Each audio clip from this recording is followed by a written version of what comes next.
श्री वेदव्यास कृत श्रीमद् भागवतम प्रथम स्कंद अध्याय 11वां श्लोक संख्या 10 अनुवादित तात्पर्य कृष्ण कृपा मूर्ति श्री श्रीमद् अभय चरणारविंद भक्तिवेदांत स्वामी श्री गौपाल कथं वयं नाथ चिरोषिते त्वयि प्रसन्न दृष्ट्याखिलतापशोषणम् जीवेम ते सुन्दरहासशोभितम् अपश्यमानावदनं मनोहरम् इति चोदीरितावाचः प्रजानां भक्तवत्सलः शृण्वामों गृहं दृष्ट्या वितन्वन् प्राविशत्पुरम् कथं कैसे वयम हम नाथ हे प्रभु चिरोषिते सदैव भाव रहने के कारण त्वयि आपके द्वारा प्रसन्नता दृष्टिया झलक से अखिल संसार भर का ताप दुख शोषणम नष्ट करने के लिए जीवेम जीवित रह सकते हैं ते आपका सुंदर हास हंसता हुआ शोभितम अलंकृत अपश्यमाना बिना देखे वदनम मुख मनोहरम आकर्षक इति इस प्रकार च तथा उदीरतः बोलते हुए वाच शब्द प्रजानां नागरिकों का भक्तवत्सल भक्तों के प्रति दयालु शृण्वानो ऐसा जानकर अनुग्रहम दया दृष्टिया चितवन से वितन्वन वितरित करते हुए प्राविशत प्रवेश किया पुरम द्वारका में। अनुवाद। हे स्वामी, यदि आप सारे समय बाहर रहते हैं तो हम आपके उस मनोहर मुखमंडल को नहीं देख पाते जिसकी मुस्कान हमारे सारे कष्टों को दूर कर देती है। भला हम आपके बिना कैसे रह सकते हैं। उनकी वाणी सुनकर प्रजा तथा भक्तों पर अत्यंत दयालु भगवान ने द्वारकापुरी में प्रवेश किया और उन सबों पर अपनी दिव्य दृष्टि डालते हुए उनका अभिनंदन स्वीकार किया। ओम अज्ञानतिमिरान्धस्य ज्ञानाञ्जनशलाकया चक्षुरुन्मीलितं येन तस्मै श्रीगुरुवे नमः। श्रेष्ठं महमपेक्षते पुत्रमित्रस्वरूपं रूपं तस्यागजनूपुरीं माधुरीं राधानन्दं गिरिवरनवदाभिरामादवाशां प्रार्थय सतविदकृपया श्रीगुरुं तस्मै वन्द्यं श्रीगुरुं श्रीगणपतिनमः। श्री गुरु वैष्णवांश्च श्रीरूपं सहस्रजातं सहगणरघुनाथान्वितं तं सजीवं साद्वैतं सावधूतं परिजनसहितं कृष्ण चैतन्यदेवं श्री राधा कृष्ण पादान् सहगणललिता श्रीशाखान्वितांश्च। हरे कृष्णा कृष्णा कृष्णा हरे हरे हरे राम राम हरे। गुरु वैष्णव भगवान तीन स्मरण हरे विघ्न विनाशक अनायास हरे जवान। हरे कृष्ण। तो श्रीमद् भागवतम के इस श्लोक की श्रृंखला में पिछले श्लोक से ये श्लोक कंटिन्यूएशन में है। पिछले श्लोक में जैसा कि हमने सुना था, प्रभु जी ने बताया, यरि अंबुजाक्षा पससार भो भगवान। यरि मतलब जब अंबुजाक्षा मतलब कमल नेत्र वाले। अपससार जब आप कमल नेत्र वाले जाते हैं, वो भगवान कहाँ जाते हैं? कुरुन मधुन वात सूरत दृक्षया। पांडवों को देखने के लिए या ब्रजवासियों को देखने के लिए, अपने शुभ चिंतकों से मिलने के लिए जब भी आप जाते हैं तब क्या होता है? तत्र आब्दि कोटि, तत्र उस समय अब्द कोटि, हजारों करोड़ों कोटि मतलब करोड़ों वर्ष, अब्द मतलब वर्ष, करोड़ों वर्ष प्रतिमा क्षणो भवेत, क्षण एक क्षण भवेत बन जाता है। प्रतिमा का अर्थ होता है प्रतीत होता है मानो करोड़ों साल। एक क्षण कैसे बन जाता है? करोड़ों साल के बराबर बन जाता है। तो हमारी यहाँ आंखें जो हैं रवीम विनाशनोर इव नस्तवाच्युत, उसी प्रकार जिस प्रकार हमारी आंखों का क्या काम, जैसे बिना रवि के, रवीम रवीम मतलब सूर्य, रवीम विनाक्षणोर विनाक्षणोर बिना रवि के आंखें, इव इस प्रकार नस हमारी तवाच्युत, हे अच्युत आपके बाहर जाने से हमारी आंखों का क्या काम, जिस प्रकार सूर्य के नहीं रहने से, आपके बाहर जाने से हमारा क्या काम, जिस प्रकार सूर्य के नहीं रहने से आंखों का क्या काम। ठीक है, ये कल का श्लोक था। तो आज का श्लोक इस प्रकार है कि आंखों का क्या काम, तो आंखें रहती तो है ना, लेकिन कम से कम काम नहीं, लेकिन कम से कम रहती तो है आंखें। तो कह रहे नहीं, आपको अगर हम नहीं देखेंगे तो हमारा जीना भी मुश्किल हो जाएगा, जीना भी हमारा संभव नहीं हो पाएगा। इतनी दुष्ट बुद्धि है कि ये श्लोक बोलते समय पिक्चर के गाने याद आ जाते हैं, तेरे बिना भी क्या जीना। इतना संस्कार इतने गंदे हैं हृदय में, पता नहीं बचपन के दिनों में पिक्चरों का देखने से कितना बड़ा नाश हो गया है हृदय का। इसलिए अपने बच्चों को स्कूल कॉलेज में विद्यार्थियों को कृपा करके ये बॉलीवुड हॉलीवुड की पिक्चरें नहीं दिखाएं। संस्कार मिटते नहीं हैं, वही वापस वही पॉपअप हो जाते हैं, बाहर निकल आते हैं। तो मैं श्लोक कल देख रहा था तो मेरे दिमाग में गाना याद आ गया। क्या दिमाग है। तो कह रहे हैं कि हमारी आंखें बिना सूर्य के कोई काम की नहीं है, क्योंकि हम अगर आपको नहीं देख पाएंगे तो हमारा जीना भी हो नहीं पाएगा, जीने में भी हम अपने आप को समर्थ नहीं रख पाएंगे, हम अपने आप को जीवित भी नहीं रख पाएंगे। वो इस श्लोक में बोल रहे हैं। खाली आंखें खराब नहीं हुई है, लेकिन बिना आपको देखे हम जीवित भी नहीं रह पाएंगे आपके लिए। इस प्रकार प्रेम के अधिकार से अपना प्रेम का अधिकार बता रहे हैं भगवान पे। इस प्रकार से बता रहे हैं, कथम वयम, कथम मतलब किस प्रकार, वयम मतलब हम लोग, नाथ मतलब हे प्रभु, कथम वयम नाथ चिरोशिते, चिर मतलब लंबे समय तक, चिर मतलब लंबे समय, उषित मतलब रहते हैं आप, लंबे समय तक रहना, बाहर रहना। त्वयि आप जब लंबे समय तक बाहर रहते हैं, तो अब क्या है कि वो सेकंड लाइन नहीं लेके अब हम थर्ड और फोर्थ लाइन ले लेते हैं। अपश्यमाना वदनम मनोहरम, जब आप लंबे समय तक बाहर रहते हैं तो अपश्यमाना हम आपको नहीं देख पाते। क्या नहीं देख पाते हैं? वदनम मनोहरम, आपका वदनम मतलब मुख, मनोहरम मतलब मन को आकर्षक करने वाला या चित्त को आकर्षक करने वाला, ऐसा हम आपका मुख नहीं देख पाते हैं। और ऐसे मुख में क्या है, तो कह रहे हैं सुंदर हास शोभितम, आपका मुख जो है हमेशा सुंदर हंसता हुआ है, और शोभितम मतलब अलंकृत है। तो सुंदर हास्य के द्वारा अलंकृत है, या और भी उस पे अलंकार है आपके मुख पे, है ना, या हंसना ही आपका एक अलंकार है, दोनों मतलब है। तो सुंदर हास शोभितम, तो कैसा आपका मुख है, तो कह रहे हैं प्रसन्न दृष्टिया मतलब अब जब आप प्रसन्न दृष्टि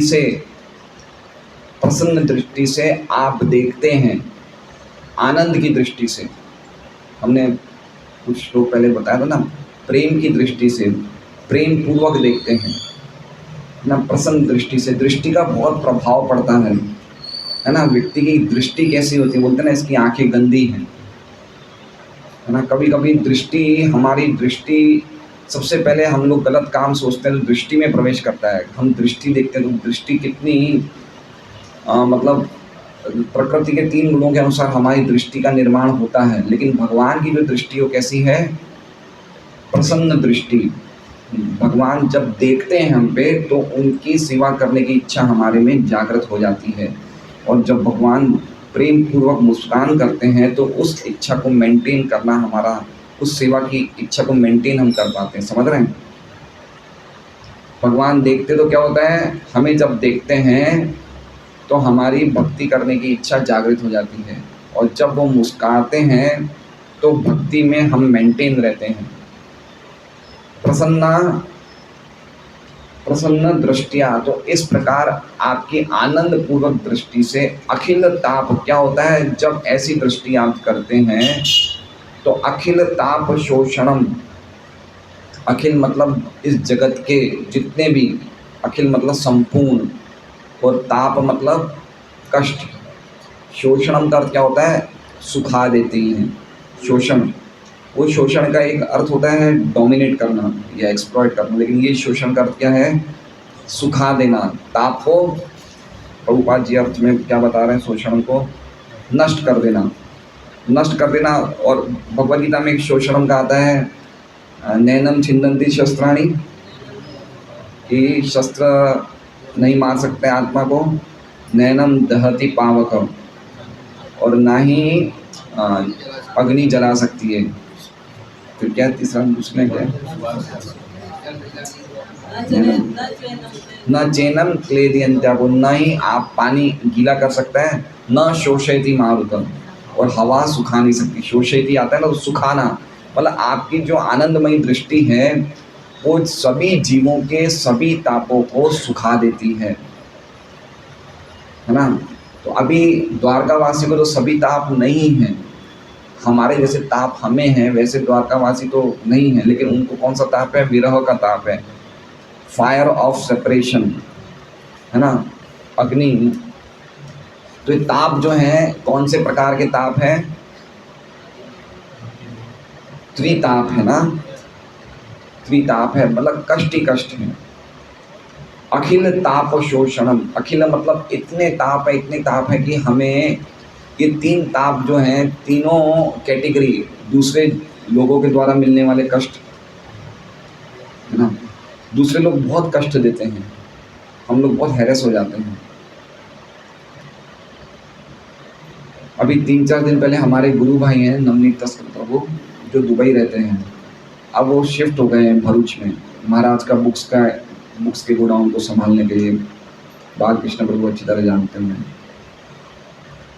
तो अब वो धीरे धीरे सामान ला रहे हैं अपना अपना दुबई से सूरत, अरे भरूच आ रहे, तो भरूच में तो एयरपोर्ट है नहीं, उतरना कहाँ पड़ता है, सूरत उतरना पड़ता है।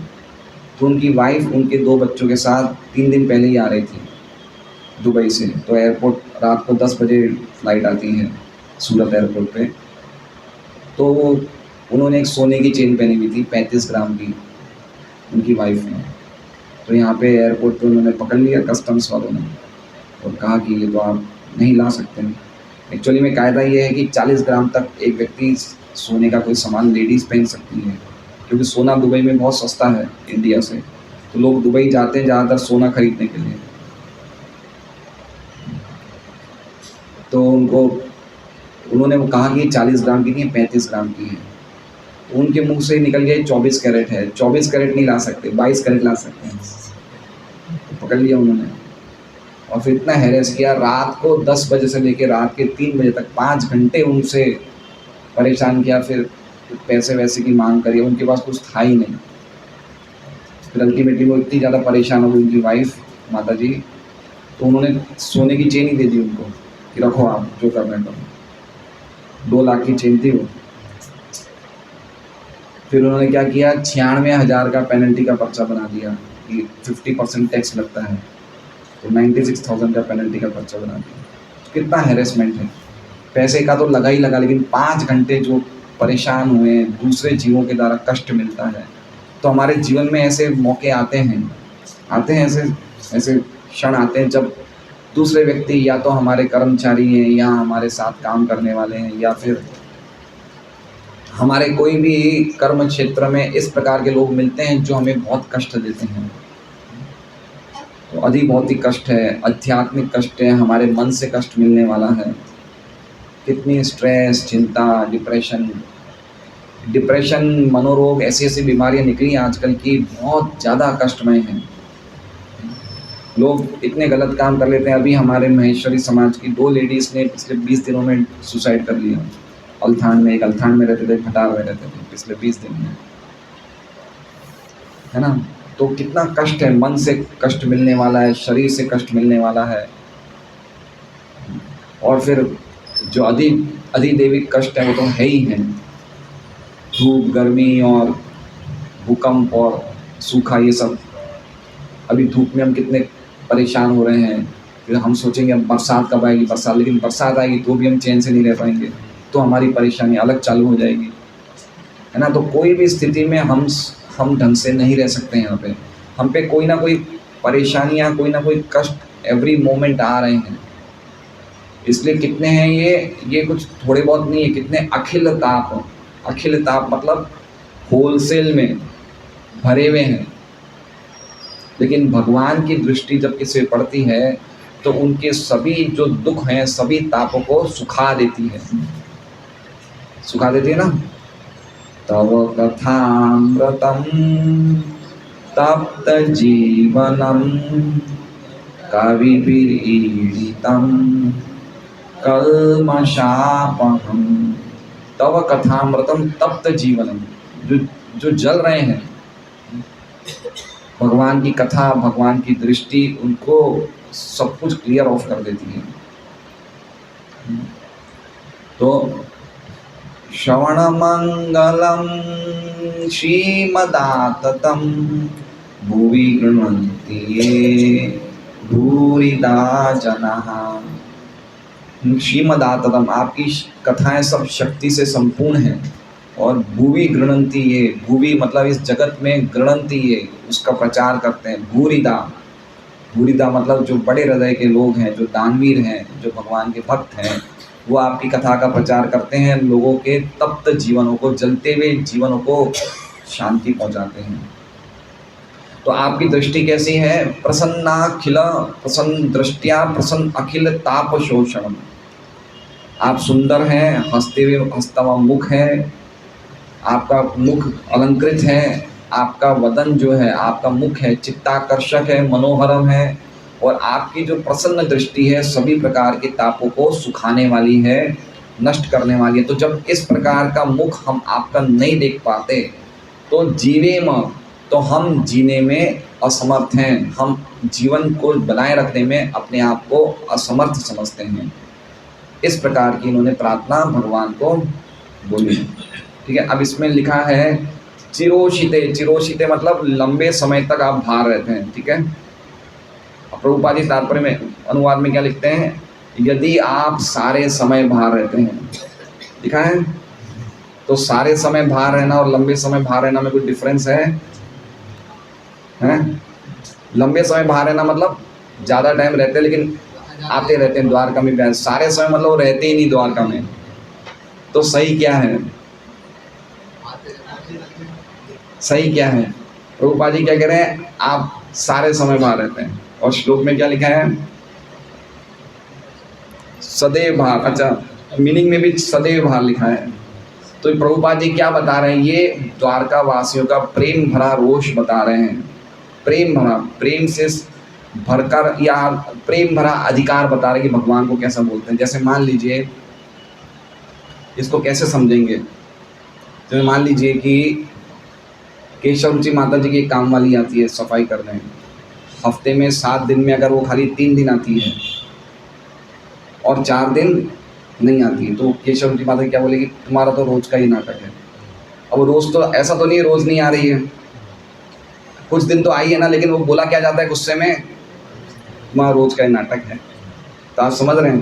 तो क्या बोल रहे हैं द्वारकावासी? आप तो हमेशा ही बाहर रहते हैं। समझ रहे हैं बात को? ये उनका प्रेम अधिकार बता रहा है कि आप तो हमेशा ही बाहर रहते हैं, जो कि वो आते हैं, लेकिन ये उनका एक अधिकार बता रहे हैं। भगवान को उनका प्रेम से क्या अधिकार है। तो इस प्रकार का उन्होंने श्लोक कहा। तो उसके बाद इति मतलब इस प्रकार, है ना। ये तो श्लोक, अब ये उनकी प्रार्थना पूरी हो गई, स्तुति। अब ये जो आखिरी दो लाइन है, इति मतलब इस प्रकार। इस प्रकार मतलब जो 4 श्लोक हमने पढ़े, इस प्रकार मतलब जो 4 श्लोकों में उन्होंने स्तुति करी। कौन से 4 श्लोकों में स्तुति करी? नतास्मते नाथ सदांग्रि पंकजं विरिंच वैरिंच सुरेंद्र वंदितम परायणं क्षेमं येच्छतां परम न यत्र कालः प्रभवेत् परः प्रभुः। ये पहला था। दूसरा कौन सा था? भवाय न स्वं भव विश्व भावना त्वमेव माता तसुरपतिः पिता त्वं सद्गुरुर्न परमं च देवतं यस्यानुवृत्त्या कृतिनो बभूविम। और तीसरा कल कौन सा था? यर्यम्बुजाक्ष अहो सनाता भवता यस्मत्स्मयं त्रैविष्टपानाम् अपि दूरदर्शनम् प्रेमस्मिता स्निग्धनिरीक्षणाननं पश्येन्मत्तरूपं तव सर्वसौभगम्। और फिर कल वाला कौन सा था? यर्यम्बुजाक्ष अपससार भो भवान् कुरुन् मधुन्वात सुहृद्दक्षया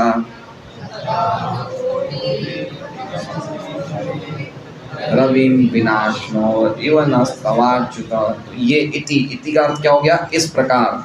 इस प्रकार ये श्लोक बोले गए। चोदिरिता, चो, अब च है इसमें, देखो इस प्रकार इति च मतलब ऐसा नहीं कि 4 ही श्लोक बोले गए, इसके अलावा अन्य लोगों ने भी बहुत सारी बातें करी भगवान से। समझ रहे हैं? च का अर्थ क्या हो गया? कि ये खाली 4-5 लोग भगवान आ रहे हैं, द्वारका में आ रहे हैं, प्रवेश कर रहे हैं, तो खाली ये 4-5 लोग बोले नहीं गए। च मतलब अन्य लोगों ने भी बहुत सारी बातें बोली। अन्य द्वारका निवासियों ने अपनी अपनी बातें भगवान को कही। उदीरिता बोली, वाच्य मतलब वचन। किन्होंने कहा? प्रजा नाम, द्वारका के नागरिकों ने। किनको कहा? भक्त वत्सल, जो भगवान भक्तों को प्रिय है। तो भगवान ने क्या किया? शुणवानो, शुणवानो मतलब बड़े ध्यान से सुना। देखिए भगवान हर एक व्यक्ति की बातें ध्यान से सुनते हैं, है ना, बहुत ध्यान से सुनते हैं। ऐसा नहीं समझना चाहिए कि खाली 4-5 जनों की बातें सुनी जिन्होंने श्लोक कहे, नहीं, जिन्होंने जो कुछ भी कहा कृष्ण ने सुना। इसलिए मैं पहले भी बात कर चुका हूँ, जब हम हरे कृष्ण महामंत्र बोलते हैं कृष्ण सुनते हैं, हम भागवतम पढ़ते हैं कृष्ण सुनते हैं, हम जो भी प्रेयर्स बोलते हैं भगवान सुनते हैं। हर एक जीवात्मा की भगवान प्रेयर सुनते हैं, और वो भी बड़े ध्यान से। और इसके द्वारा ही भगवान हमारा पालन करते हैं। समझ रहे हैं? अनुग्रहम दृष्टिया शृण्वानो अनुग्रहम, अनुग्रहम मतलब कृपा। कृपा उन्होंने दृष्टिया, दृष्टि से कृपा, वितन्वन बांटी। क्या करी? दृष्टि के द्वारा क्या बांटी उन्होंने? कृपा वितरित की। जैसे अब हम लोग देखते हैं प्रसाद ले रहे हैं, अभी हम लेंगे, आज लकी माता जी की तरफ से प्रसाद है। अरे कल नायक सिंह जी की तरफ से प्रसाद था, मैं बोलना भूल गया, गुस्सा तो मत होइएगा, कल मैं ऊपर चला गया था। तो प्रसाद बांटते बांटते हम जा रहे हैं ना, ऐसे पंगत में प्रसाद बांटते बांटते आगे जाता है। तो भगवान क्या कर रहे हैं? कृपा बांटते बांटते आगे बढ़ रहे हैं, है ना। दृष्टिया अनुग्रहम दृष्टिया वितन्वन, कृपा बांट रहे हैं दृष्टि के द्वारा। वितन्वन मतलब वितरित कर रहे हैं। अनुग्रह मतलब कृपा दृष्टि के द्वारा। तो इसकी तरह से अगर हम भगवान से चिंतन के द्वारा या देखने के द्वारा या स्पर्श के द्वारा अगर हम भगवान की सेवा करते हैं, तो भगवान हमें मेंटेन करते हैं। समझ रहे हैं बात को? किसके द्वारा? देखने के द्वारा, ध्यान के द्वारा और स्पर्श के द्वारा। स्पर्श मतलब हम भगवान के मार्जन करते हैं, भगवान की छवि को हम साफ करते हैं, तो भगवान हमें मेंटेन कर रहे हैं स्पर्श के द्वारा। देख रहे हैं मतलब दर्शन करने के द्वारा, और स्मरण चिंतन मतलब जप करने के द्वारा या भागवत पढ़ने के द्वारा। तो भगवान क्या कर रहे हैं? रेसिप्रोकेट कर रहे हैं। कैसे? हमें मेंटेन करके हमारी भक्ति को मेंटेन करके, हमारे अस्तित्व को मेंटेन करके हमसे रेसिप्रोकेशन कर रहे हैं भगवान। और ये 3 चीज़ें हैं। ये गीता जी में कोई ना कोई तात्पर्य में, शायद 6ठे अध्याय के तात्पर्य में लिखा है कि कछुआ ध्यान के द्वारा अपने बच्चों को पालता है, चिड़िया स्पर्श के द्वारा, और मछली दृष्टि के द्वारा या चिंतन के द्वारा, नहीं, चिंतन के द्वारा कछुआ है, मछली दृष्टि के द्वारा और चिड़िया स्पर्श के द्वारा अपने बच्चों को। क्योंकि कछुआ समुद्र में होता है, बच्चे अंडे वहाँ होते हैं, तट पे होता है, लेकिन ध्यान कर रहा तो बच्चे मेंटेन हो रहे हैं, अंडा मेंटेन हो रहा है।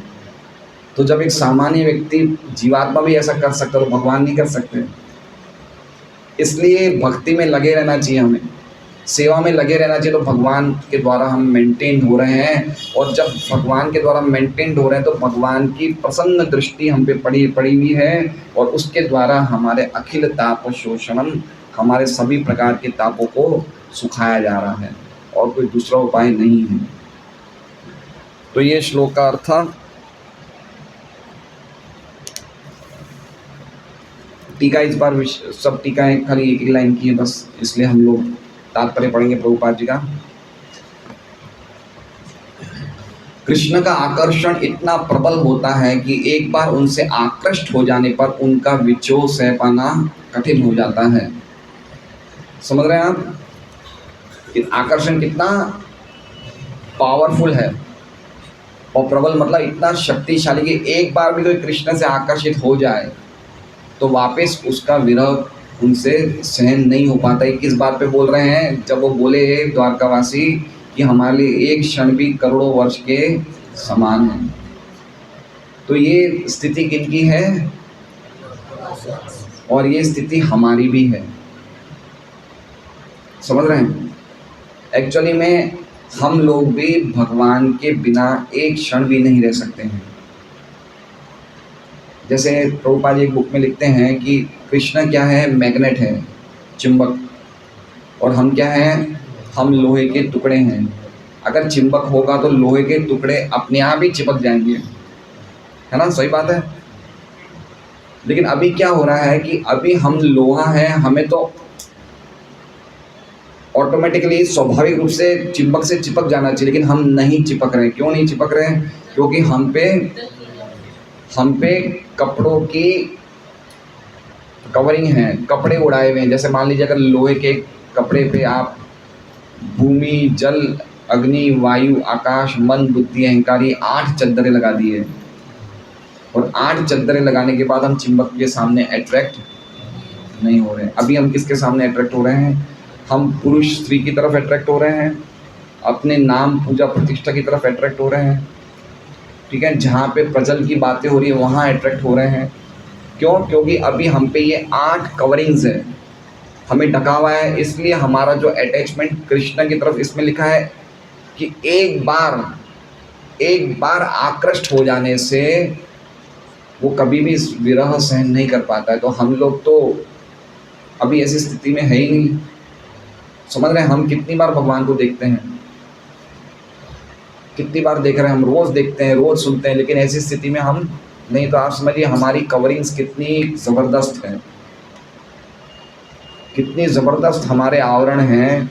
और ये आवरण थोड़े ढीले हो जाते हैं जब मनुष्य जीवन प्राप्त होता है। पशु जीवन में, पक्षी जीवन में आवरण इतने ज़्यादा स्ट्रांग होते हैं कि उनको भगवान का कुछ संबंध समझ में ही नहीं आता है, लेकिन मनुष्य को समझ में आ गया। इसलिए कहने का अर्थ है कि इनके कुछ आवरण अभी ढीले हैं, जिससे कि मनुष्य थोड़ा अट्रैक्ट हो रहा है, लेकिन जितना होना चाहिए उतना हम अट्रैक्ट नहीं हो रहे, क्योंकि अभी भी ये आवरण बहुत ज़बरदस्त तरीके से है। इसलिए 5 आवरण बड़े हैं, मोटे हैं, 3 आवरण छोटे हैं, सूक्ष्म हैं। तो पहले आत्मा के ऊपर 3 आवरण हैं, अहंकार का, अहंकार के ऊपर बुद्धि का, बुद्धि के ऊपर मन का आवरण है, और फिर मन के ऊपर आकाश का आवरण है, आकाश के ऊपर अग्नि का, अग्नि के ऊपर नहीं, आकाश के ऊपर वायु का, वायु के ऊपर अग्नि का, अग्नि के ऊपर जल का, जल के ऊपर पृथ्वी का। ऐसे हम पे आवरण है, और ऐसे ही आवरण ब्रह्मांड पे भी है, ऐसी कवरिंग्स यूनिवर्स पे भी। हर एक ब्रह्मांड के ऊपर ये इस तरह के 10-10 आवरण हैं, और एक आवरण 7 आवरण है, और एक आवरण 10 गुना पिछले आवरण से ज़्यादा है। तो हम इस तरह से हम लोग आवरण में हैं। इसलिए इतने करोड़ों सालों से हम ये आवरण में रहने के कारण अब हम वो आवरण ही अपने आप को समझने लगे। अब हम क्या समझने लग गए कि हम ही शरीर हैं या हम ही मन हैं। इसलिए जो अपने आप को शरीर समझते हैं उनको शरीर किससे बना हुआ है? इंद्रियों से।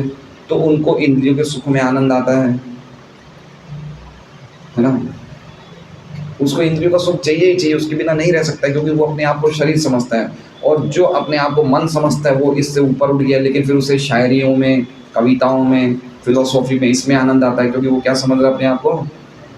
देखिए कुछ कुछ ऐसे लोग होते हैं जो मन में रमण करते हैं, उनको अच्छी कविताएं बोलने का शौक है, भगवान के भक्त नहीं है, लेकिन ये सब चीज़ों में बहुत उनको इंटरेस्ट आता है, फिलोसॉफी, थियरीज, साइंस और पोएट्रीज, ऐसे चीज़ों में इंटरेस्ट आता है। तो ये अपनी पहचान मन से करते हैं, लेकिन ना तो हम शरीर हैं, ना हम मन हैं, हम आत्मा हैं।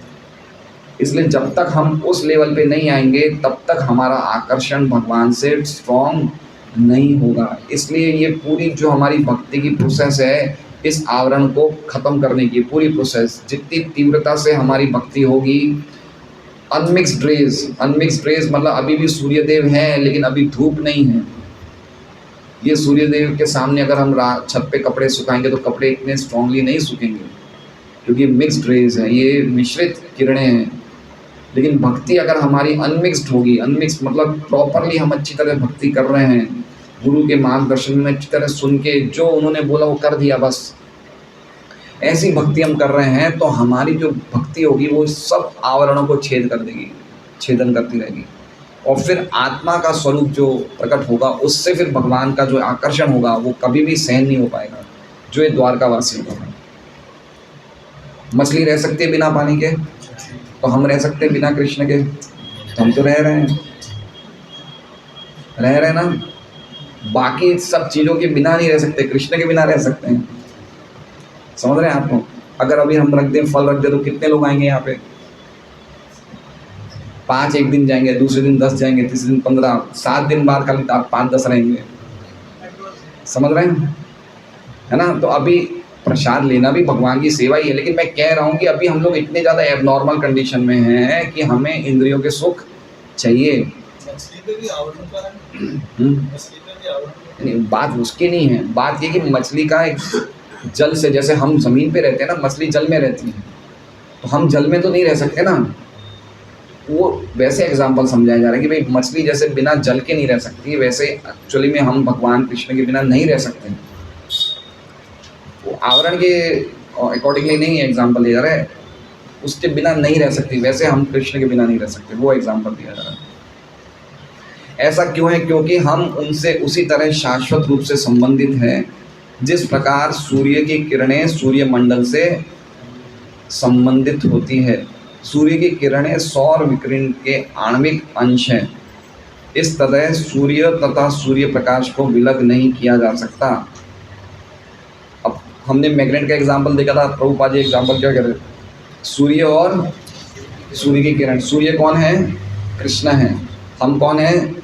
सूर्य की किरण है। तो हमारा कृष्ण से जो रिलेशन है वो कभी भी टूट नहीं सकता है ना। हम अभी हमारे रिलेशन में क्या आ गए हैं?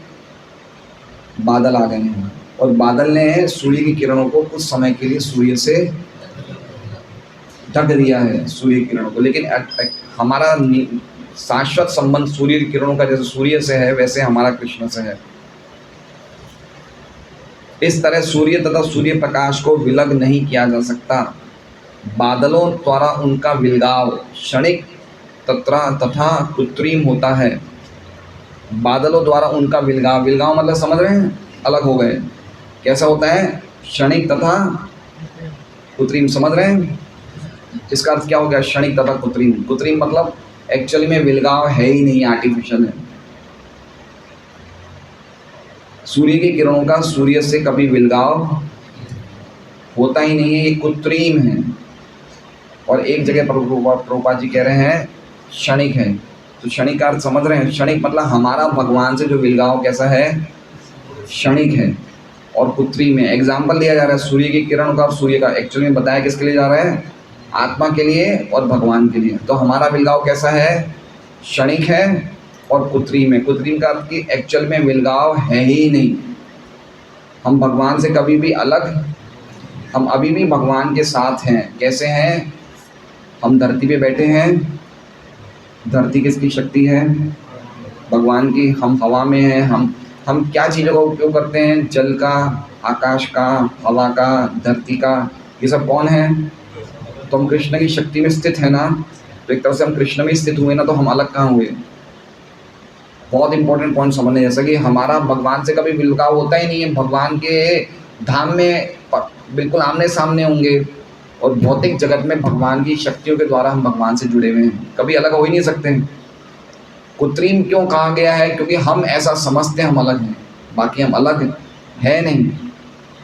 और क्षणिक क्यों कहा गया है? अगर हम तुरंत हरे कृष्णा बोलेंगे, हरे कृष्णा कृष्णा कृष्णा हरे हरे, हरे राम राम राम हरे, या एक प्रामाणिक गुरु के माध्यम में जब हम भक्ति करेंगे तो वो क्षणिक मतलब टेम्परेरी है, हम तुरंत भगवान से वापस कनेक्ट हो जाएंगे, जैसे सूर्य की किरणें वापस सूर्य से कनेक्ट हो जाती है। तो समझ गए क्षणिक। और हम बहुत लंबे समय तक हम भगवान से अलग, तुरंत हम चाहें तो हमारे हाथ में तुरंत उस हमारे सेपरेशन को हम तुरंत ख़त्म कर सकते हैं। भगवान की अंतरंगा शक्ति के द्वारा जुड़ के हम तुरंत ख़त्म कर सकते हैं। और कृत्रिम इसलिए कि कभी हम भगवान से अलग हो ही नहीं सकते। भौतिक जगत में भी भगवान की शक्तियों के संपर्क में है, और आध्यात्मिक जगत में भगवान के साथ संपर्क में है। और ज्यों ही बादल हट जाते हैं त्यों ही सूर्य की किरणें सूर्य की उपस्थिति में अपना सहज तेज बिखेरने लगती है। सूर्य की किरणों जैसे बादल किसने बनाए? बादल किसने बनाए? बादल किसका क्रिएशन है? सूर्य का। सूर्य ने बादल बनाए, और सूर्य ने बादल बनाए, और बादल से ही सूर्य को हम देख नहीं पाते। तो भगवान ने माया शक्ति बनाई, और माया शक्ति के द्वारा हम ही भगवान से हम ढक गए। हरे कृष्ण हरे कृष्ण। अखिल ताप। हरे कृष्ण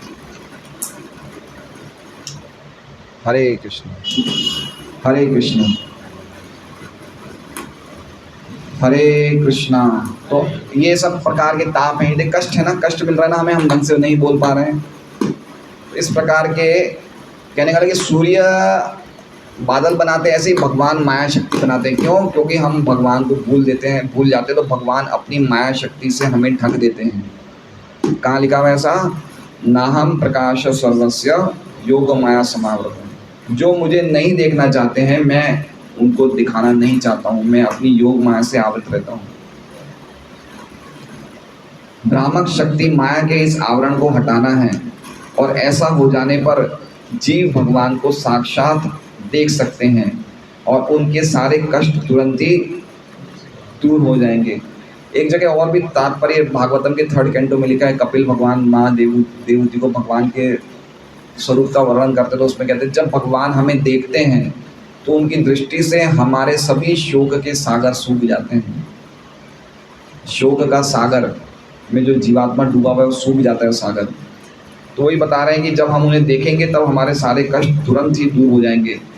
हम में से प्रत्येक व्यक्ति जीवन के कष्टों को हटाना चाहता है, लेकिन हम जानते नहीं कि इन्हें किस प्रकार हटाया जाए। देखिए अब बता रहे हैं अखिल ताप शोषणम में बता रहे हैं कि हम लोग सभी लोग कष्ट पा रहे हैं, सभी लोग कष्ट पा रहे हैं, और हम लोग कष्टों को हटाना चाहते हैं, लेकिन कष्टों को हटाना हमें नहीं पता कि कष्ट को हटाया कैसे जाए। ठीक है। अब जैसे कल हमारे दुकान पे व्यक्ति मिलने आए, और वो हमें कह रहे थे कि बड़ा खुश था वो, बोला मैं वेसू से मार्केट आता हूँ ना, तो अब मैं वहाँ से नहीं आता हूँ। कहाँ से? ये नहर वाले BRTS से। क्यों? क्योंकि अब यहाँ पे बहुत सारे वो सेंसर वो लग गए सिग्नल। अब मैं कहाँ से आता हूँ? मैं अथवा गेट से आता हूँ, क्योंकि सेंसर यहाँ पे 12 सिग्नल है। कितने सिग्नल हैं? 12 वेसू से यहाँ आने में, और अथवा गेट से आता हूँ तो मैं 3 सिग्नल ही पार करने में, तो मेरा कितना समय। तो बड़ा खुश हो रहा था। आप समझ रहे हैं हम कष्ट को कैसे हटाते हैं? इस प्रकार से हटाते हैं कि थोड़ा सा हम कुछ एडजस्टमेंट कर लेते हैं, हमें लगता है चलो अब अच्छा हो गया, अब हमारा समय बच गया, अब हमें सिग्नल में नहीं खड़ा, लेकिन कष्ट ही है वो। तात्पर्य भागवतम में क्या कह रहे हैं कि कभी कभी हम सिर पे हमारे अटैची रख के जाते हैं, रेलवे स्टेशन से हम जाते हैं तो हमें बहुत भारी लगता है, तो हम क्या करते हैं सिर से हटा के कंधे पे रख देते हैं, तो हम खाली दुख को क्या कर रहे हैं, ट्रांसफ़र कर रहे हैं, उनको हटा नहीं रहे हैं।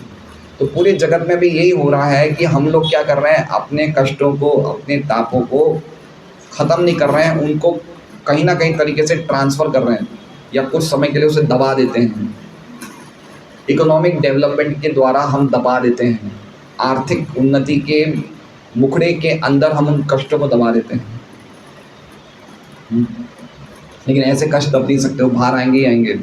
तो प्रभुपाद जी कह रहे हैं लेकिन हम नहीं जानते कि इन्हें किस प्रकार हटाया जाए। अब देखिए, हम पे कष्ट आते तो हमें कुछ ज़्यादा अनुभूति होती है। जैसे मान लीजिए कि अगर मेरे पास ऑलपिन है और ऑलपिन मैं नरपत जी के हाथ में लगाऊंगा तो उन्हें दर्द होगा ना। या कोई हमें कुछ बुरी बात बोलता है तो हमें दर्द होता है, और कोई अच्छी बातें बोलता है तो हमें खुशी भी होती है। जैसे हमारी कोई बड़ाई करेगा तो हमें खुशी भी होती है, कोई बुराई करता है तो हमें कष्ट होता है। तो क्या इससे साबित होता है? इससे क्या साबित होता है? इससे साबित होता है कि हमारी चेतना मनुष्य जीवन में हाईली डेवलप्ड है। हाईली मतलब समझ रहे हैं, बहुत अच्छी तरीके से विकसित है। अब आप देखिए, पशु समाज में से बुरा भला नहीं लगता है। आप उसे कुछ अगर उसकी निंदा करो तो उसे बुरा नहीं लगता है। पशु समाज में उनको दर्द भी कम होते हैं, जितने दर्द हमें होते हैं इतने दर्द उनको भी कम होते हैं, क्योंकि उनकी चेतना मनुष्य जितनी ज़्यादा डेवलप नहीं है। और उससे कम वृक्ष समाज में तो और भी कम डेवलप्ड है। अब मनुष्य जीवन में इतनी डेवलप्ड है कि थोड़ा सा भी कमर में भी दर्द होता है तो हम नहीं रह सकते, हमें डॉक्टर के पास जाना होता है। कितनी हाईली डेवलप, इसका मतलब क्या है? इसका मतलब कि चेतना इतनी डेवलप होगी कि अब वो शरीर से बाहर निकल के आज़ाद होना चाहती है। समझ रहे मतलब अब वो फ्रीडम चाहती है, शरीर के जेल वाले बंधन से वो बाहर निकलना चाहती है। वो चाहती है कि मैं बाहर निकलूं और परम चेतना भगवान से मिल जाऊं भक्ति के द्वारा, एक नहीं हो जाऊं। निर्विशेषवादी एक होना चाहते हैं, लेकिन हमारा सिस्टम एक होना नहीं, हम भगवान से अपना रिलेशन बनाए रखना चाहते हैं।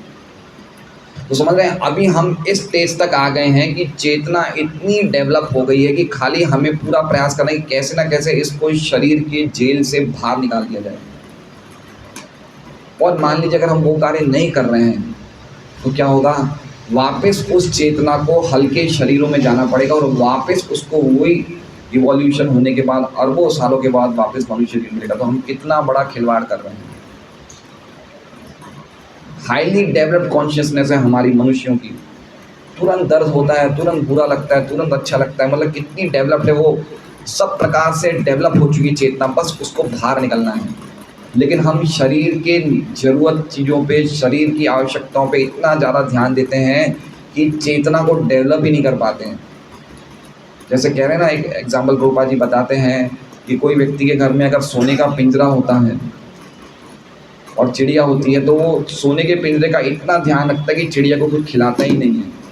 उसी प्रकार से हम चेतना को इतना ज़्यादा अवॉइड कर रहे हैं, निगलेक्ट कर रहे हैं कि हम खाली शरीर का ही ध्यान रख रहे हैं, तो चेतना निकल ही नहीं पाती है, उसे बाहर नहीं निकल पाती है। अब समझिए, वो इतनी डेवलप चेतना वापस मृत्यु के बाद 9 महीने माँ के गर्भ में जाए तो कितना कष्ट होता है।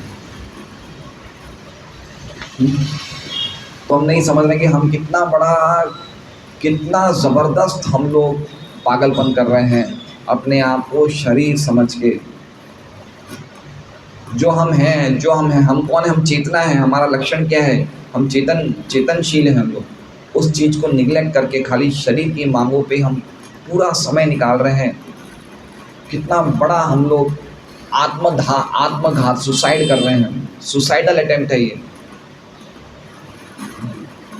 हम मुक्त जीव हैं, हम हमेशा खुले आसमान में, खुले आकाश में भगवान के साथ रमण करने के लिए हैं, लेकिन हमने शरीर में चेतना को अपने गलत कर्मों से बांध रखा है। लेकिन अब तो निकाल लो, अब पूरी डेवलप्ड है। खाली कुछ सिस्टम करना है। जो भक्त हैं वो भक्ति के प्रोसेस में लगे, जो ज्ञानी हैं वो ज्ञान के प्रोसेस में लगे। वो भी अपने आप को मुक्त कर सकते हैं, लेकिन उनकी जो मुक्ति होती है वो पार्शियल होती है। हमारी मुक्ति होती है कंप्लीट होती है, क्योंकि उनकी मुक्ति में वापस चांस है भौतिक जगत में आने का, लेकिन हमारी मुक्ति में कोई चांस नहीं है। हम भगवान के धाम जाते हैं। तो इसलिए हमें प्रयास करना चाहिए कि कैसे ना कैसे हम लोग इस एंटेंगलमेंट से, बॉडीली एंटेंगलमेंट से बाहर निकल जाएं। लेकिन हम जानते नहीं कि किस प्रकार हटाया जाए। यहाँ पर इसका समाधान दिया गया है। क्या समाधान दिया गया है? क्या समाधान दिया गया है? भगवान की भक्ति, यही समाधान है ना। वो भगवान के भक्त हैं, भगवान को दर्शन कर रहे हैं, भगवान अपनी प्रेम भरी दृष्टि से देख रहे हैं, यही समाधान है। मतलब हम भगवान के शरणागत बनेंगे, भगवान के भक्त बनेंगे, तो ये कष्ट हम निकल जाएंगे, दूर हो जाएंगे ये। हरे कृष्ण। लेकिन हम जानते नहीं कि इन्हें किस प्रकार हटाया जाए। यहाँ पर इसका समाधान दिया गया कि और ये हम पर निर्भर करता है, हम इसे आत्मसात करें अथवा नहीं। ये अल्टीमेट डिसीजन हमारे पे है। अल्टीमेट डिसीजन हमारे पे है कि हमें इसे स्वीकार करना है, नहीं करना। अब हम करें तो बहुत बड़ा लाभ है, नहीं करें तो भगवान कभी ज़बरदस्ती नहीं करते हैं, लेकिन अल्टीमेटली लाभ, परम लाभ हमारा ही है ना। भगवान गीता जी का पूरा संदेश देने के बाद क्या बोलते हैं? यथेच्छसि तथा कुरु। मैंने पूरा कह दिया, अब आपकी क्या इच्छा है आप करो अर्जुन। तो उसी प्रकार से अब ये हम पर निर्भर करता है। निर्भर कैसे करता है? मतलब हमें पता चलेगा कि कितनी बड़ी इमरजेंसी है या नहीं है। ठीक है, अब हमारे घर में कोई बीमार हो जाता है, अगर इमरजेंसी केस होता है ना, हम इमरजेंसी में ले जाते हैं ना, साधारण बुखार में तो नहीं ले जाते। कितना उस चीज़ को, उस सिचुएशन को कितना हम इमरजेंसी में लेते हैं, वो हम पे निर्भर करता है। अभी हमें लग रहा है हम तो खुश हैं, भक्ति भी हो रही है, सब हो रहा है, अच्छी तरह रह रहे हैं, तो अभी हमारे लिए इमरजेंसी सिचुएशन आई ही नहीं है। कोई दिन रीडिंग हो तो ठीक है, कोई दिन नहीं हो तो नहीं है, कोई बात नहीं। 16 माला तो हो रही है, 16 माला सुबह नहीं हो तो कोई बात नहीं, दिन भर तो चल ही रही है भाई। 30 दिन में एक आध दिन गांव चले गए, 2-3 दिन खा लिया तो क्या हो गया। तो अभी हम कौन सी स्थिति में हैं? अभी हम लोग इमरजेंसी की स्थिति में नहीं है। हम पे निर्भर करता है, प्रभुपाद जी लिख रहे हैं, हम पे निर्भर करता है। Ultimately decision rests on us कि हमें कैसे करना है, उसको कितना सीरियसली लेना है उसे। हम चाहे तो सीरियसली लें, हम चाहे तो सीरियस नहीं ले। कभी कभी भक्त मुझे पूछते हैं कि प्रभु जी गाँव जाना होता है, 3-4 दिन बाहर जाना होता है, तो हम नहीं खा पाते। तो मैंने बोला अब आप पे डिपेंड करता है, आपको खाना है तो खाओ, आपकी इच्छा है, लेकिन सीरियसनेस आपकी, आप चाहो तो नहीं भी खा सकते हो, आप खुद बना सकते हो, फल ले सकते हो, कुछ भी ले सकते हो, कोई भी व्यवस्था कर सकते हो।